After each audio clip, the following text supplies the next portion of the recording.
masih bersama kami di Arah Angin TVRI, masih membahas terkait dengan wajah baru dari KUHP dan juga KUHAP yang tentunya ini adalah produk dari anak bangsa sendiri. Satu sisi kita apresiasi, tapi juga banyak masukan dari semua pihak terkait dengan pasal-pasal yang multitafsir di KUHP dan KUHAP. Nanti kita juga akan bahas begitu. Saya langsung ke Bang Albert lagi terkait dengan pasal 411 dan juga 412 yang katanya yang dianggap kemudian oleh publik ini terlalu masuk ke ranah privasi, soal perzinahan, soal kumpul kebo yang kemudian juga mengatur terkait dengan hubungan di luar pernikahan, itu juga yang menjadi salah satu yang kemudian digugat ke Mahkamah Konstitusi atau diuji materi.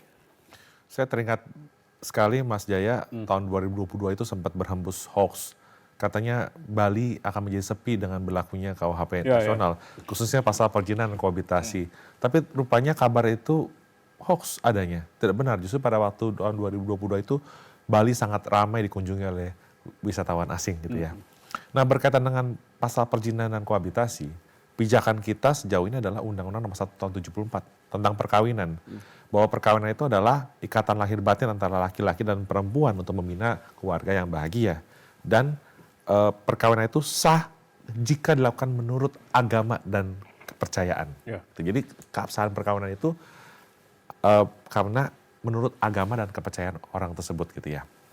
Nah, untuk pasal perzinahan yang dipidana ini adalah, yang dapat dipidana atau dikriminalisasi ini adalah perbuatan persetubuhan seksual intercourse. Makanya kalau kita perhatikan di pasal 11 tuh, lakukan persetubuhan dengan orang yang bukan suami atau istrinya gitu ya. Nah, tetapi lagi-lagi Mas Jaya, meskipun ada nuansa bahwa negara kok ikut campur urusan privat. Karena privasi ya. Tetapi di sisi lain ada berkahnya juga, ada blessing in disguise-nya juga nih.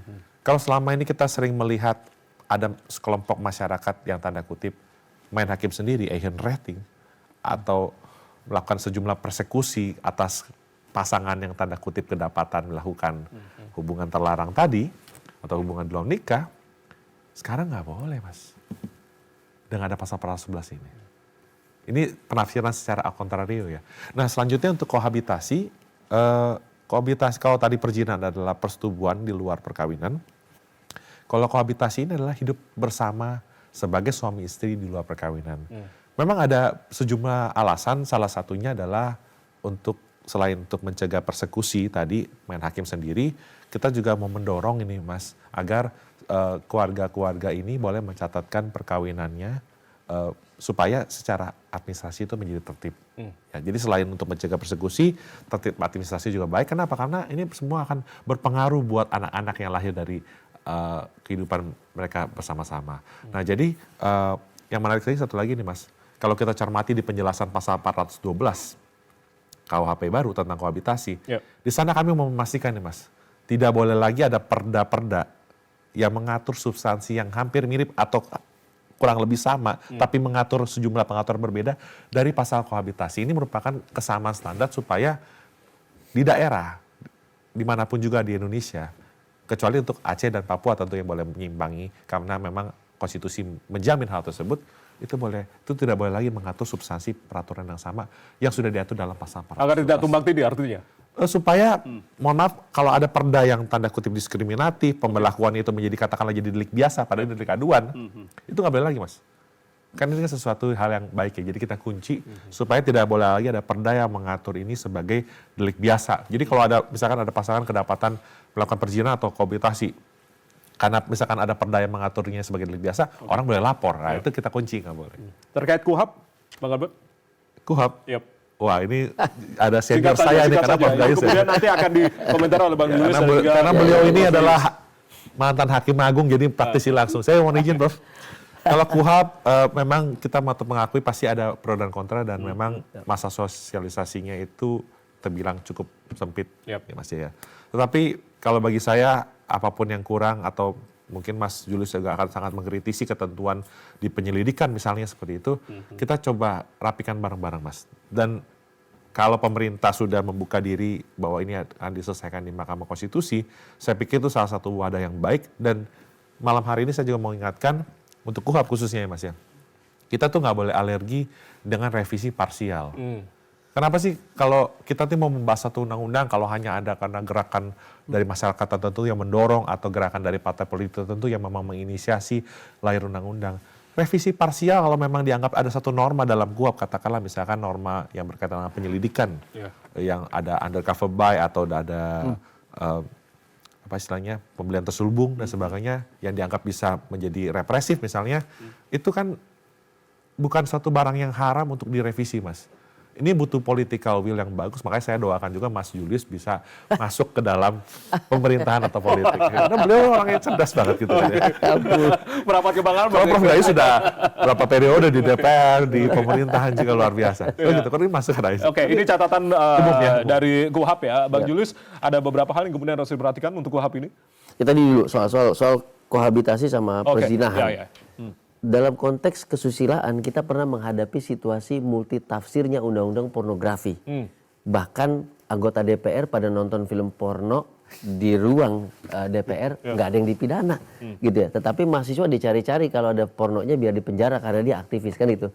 Nah, multitafsir soal kesusilaan, soal norma itu berat sekali definisinya di lapangan. Saya sangat setuju yang Bang Albert bilang tidak boleh ada perda yang mengatur hal yang sama karena bisa menciptakan kericuhan dan segala macam. Tapi tolong diperhatikan bagian multitafsir mengenai definisi hidup bersama itu seperti apa, itu satu. Lalu kaitannya juga dengan keberlakuan hukum adat, di mana hukum adat ini terkait dengan perkawinan itu banyak yang belum bisa terakomodasi. Jangankan perkawinan, agama saja dan kepercayaan belum banyak yang terakomodasi oleh mekanisme administrasi kependudukan kita di bawah Undang-Undang 12 tahun 2006. Makanya kita gugat ke MK. Nah ini tolong diperhatikan karena nanti penindakannya di lapangan bisa berbeda. Kami sangat setuju ketika ada larangan menikah dan melakukan hubungan seksual dengan yang belum cukup umur karena kaitannya dengan ketahanan biologis. Kami setuju sekali. Tapi soal kesusilaan ini agak sulit karena multitafsir. Nah soal KUHP ini saya pikir terjadi kesalahan dalam konsep dasar begitu ya.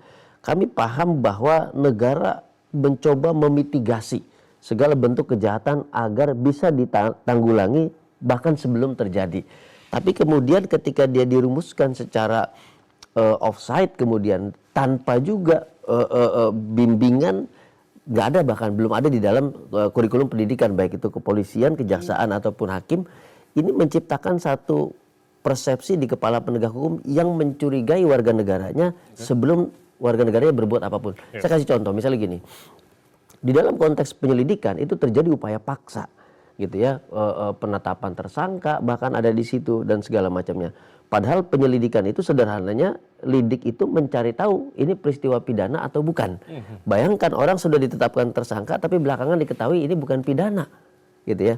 Termasuk soal judicial scrutiny. Pengawasan itu ternyata tidak melekat pada setiap kewenangan negara untuk memproses hukum warga negaranya. Misalnya tadi kita ngomongin penyelidikan, pra-peradilan kita terbatas pada penyidikan, tidak pada penyelidikan. Artinya nggak berimbang antara pengawasan dengan kewenangan negara yang begitu hebat, begitu dahsyat. Nah terlebih lagi misalnya tadi Bang Albert bilang dalam kasus narkotika ini paling parah lagi, control delivery, kemudian juga apa namanya ya undercover buy segala macam, ditambah investigasi khusus. Nah baru muncul di KUHP sekarang. Yang ini kemudian batasannya seperti apa, melalui prosedur apa, itu juga belum bisa kita uji. Nah ini yang membuat adanya kewenangan-kewenangan tanpa pengawasan yang berpotensi untuk disalahgunakan. Nah konteks ini juga tidak berimbang dengan sedemikian luasnya kewenangan aparat penegak hukum. Kepolisian, kejaksaan dan juga hakim yang bahkan cenderung seperti stempel terhadap kewenangan dari kepolisian dan kejaksaan tanpa menguji. Soal apa? Soal upaya paksa, pemblokiran, penggeledahan, penyitaan dan segala macam. Itu semua harus diajukan oleh orang yang berhadapan dengan hukum. Kalau tidak diajukan, tidak akan ada pengujian dari hakim. Nah ini matinya judicial scrutiny yang kemudian mengancam bahwa masyarakat yang berhadapan dengan hukum ini tersudutkan betul dengan kekuasaan negara yang begitu hebat di dalam kacamata KUHP yang saat ini berlaku. Saya pikir yang paling parah adalah ini kami sedang bersama teman-teman penegak hukum, Mas Jaya, mendefinisikan hal yang paling sederhana, yaitu pemberkasan dari perkara pidana kita yang sedang berjalan. Ketika terjadi penyesuaian, gitu ya, berkas ini, misalnya berkas SPDP, perlu nggak dia diganti dengan SPDP yang baru menjelaskan? Atau cukup dengan berita acara saja? Atau cukup dengan koordinasi antara penyidik dan penuntut saja dan segala macamnya? Itu di kalangan aparat penegak hukum. Artinya apa yang kemudian Anda dorong, Pak Julius? Yang kita dorong adalah jelaskan. sebetulnya ini perlu ditunda untuk beberapa waktu sampai memastikan aparat penegak hukum kita maksimal dalam melakukan implementasi itu. Tapi yang paling berbahaya apa, Mas Jaya? Penjahat akan melihat ini peluang untuk membatalkan seluruh penegakan hukum oleh aparat penegak hukum karena alasan administrasi, karena alasan penyesuaian dan segala macamnya. Potensi itu ada nggak? Ada. Salah ini ya. Kita sedang menguji di pengadilan berapa angka pra-peradilan yang muncul dengan alasan mekanisme administrasi setelah disahkannya KUHP dan KUHP ini. Gitu Mas ya. Oke. Prof. Gayus, terkait catatan Anda terkait dengan KUHP ini. Ya, begini. Ada dua jenis perbuatan yang memang melanggar ketertiban umum, yaitu zina dan kekerasan seksual atau pemerkosaan. Dalam mata hukum yang sulit adalah bagaimana melakukan sebuah penyelesaian hukum terhadap zina. Ya kalau zina ini kan nggak ada saksinya, sulit sekali mencari saksi orang sedang berzina. Ya, tapi kalau kekerasan seksual itu kan atau pemerkosaan mudah sekali dan jelas itu hitam putih mengatur bagaimana penerapan hukumnya. Zina itu tidak mudah. Oleh karena itu kedua-duanya adalah satu tindakan yang mencampuri ketertiban publik yang harus ditindak. Tapi tindakan melalui hukum memang tidak mudah untuk yang zina tadi. Meskipun sekarang media sosial banyak yang menggerbek begitu. Ya itu Prof, kan memviralkan di media sosial. Itu gitu. satu dari yang banyak. Jadi tidak mudah karena secara agama juga begitu. Harus sudah saksi sekian orang dalam perzinaan. Itu memang tidak mudah dalam kacamata hukum. Maka bagi saya kalau yang melakukan ini aparatur negara, pejabat tinggi negara, yang dapat digunakan pertama adalah tadi Mahkamah Etik. Itu karena sedang tidak usah melakukan, dekat saja sudah diindikasikan pelanggaran etik. Maka tetap saya akan mencuatkan Mahkamah Etik diperlukan di sebuah negara seperti Indonesia ya, karena kita berbagai ribuan etnik yang ada di negara ini dengan adatnya, dengan kearifan sosialnya, kearifan lokal maksud saya itu kan ada yang hubungan diakui di adat ya, hubungan laki perempuan yang dengan cara yang tidak sama dengan undang-undang keperkawinan. Nah ini juga satu masalah. Jadi bagi saya tadi adalah bagaimana kita menggunakan undang-undang yang baru tadi dengan semua implikasinya. Kemudian pemerintah berkewajiban membentuk tim-tim untuk menyikapi kontra-kontra dari undang-undang yang sudah terbit ini, diberlakukan ini. Apakah tim itu sudah dibentuk Bang Albert untuk kemudian ada gugatan di Mahkamah Konstitusi, salah satunya juga Bang Julius dan rekan-rekan itu, bagaimana kemudian menyikapi? Pemerintah harus agresif tentunya dalam merespon masukan dari masyarakat? Iya, tadi saya mau menyampaikan dulu pertama berkaitan dengan KUHP ya. KUHP yang baru memang awalnya itu diproyeksikan untuk semakin due process of law, makin menjunjung tinggi hak asasi manusia gitu ya. Namun dalam perkembangannya memang dilihat dari kondisi geografis, kondisi sosial budaya dan tatanan masyarakat Indonesia, ternyata faktor-faktor dari pengadilan kejahatan atau crime control model itu masih terlihat dalam KUHP yang baru ya gitu ya. Nah cuma ada berita baiknya buat masyarakat pencari keadilan nih Mas. Jadi berita baiknya adalah di tengah perdebatan kewenangan antara aparat penegak hukum, ya, baik itu tingkat penyidikan maupun tingkat pra penuntutan, advokat itu diperkuat sekali dalam RUU KUHP, dalam KUHP yang baru. Singkatnya. Jadi, kenapa? Karena advokat itu adalah satu-satunya profesi hukum yang ada di setiap tingkatan pemeriksaan perkara. Kalau advokatnya diperkuat, advokat diberikan akses to justice yang maksimal, maka masyarakat pencari keadilan ketika mereka berhadapan dengan negara dan aparatnya, harapannya juga bisa ada penegakan hukum yang berkeadilan gitu ya. Itu bonus buat di tengah segala pro dan kontra yang kooperasional ya.